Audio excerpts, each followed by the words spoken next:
நல்லவர்களுக்கு சோதனை அருள் அவர்கள் அனுபவிக்கக்கூடிய ஒவ்வொரு கண்ணீர் துளிக்கும், ஒவ்வொரு சிரமத்திற்கும், ஒவ்வொரு கவலைக்கும், ஒவ்வொரு துக்கத்திற்கும், ஒவ்வொரு அழைப்பிற்கும், அவர் காலில் ஒரு முள் தைத்தால் கூட அவர் படக்கூடிய இன்னலுக்கும் அல்லாஹ் பாவங்களை அழித்து கொண்டே இருப்பான்.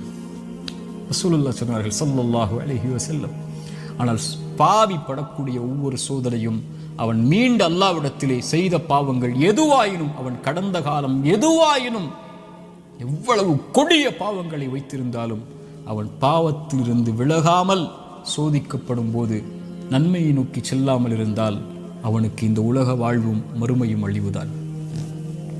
சோதிக்கப்பட்டால் உள்ளத்திடம் கேளுங்கள், நன்மையில் இருக்கிறாயா, பாவத்தில் இருக்கிறாயா?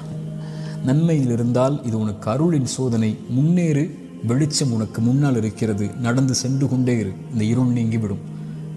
இருளுக்கு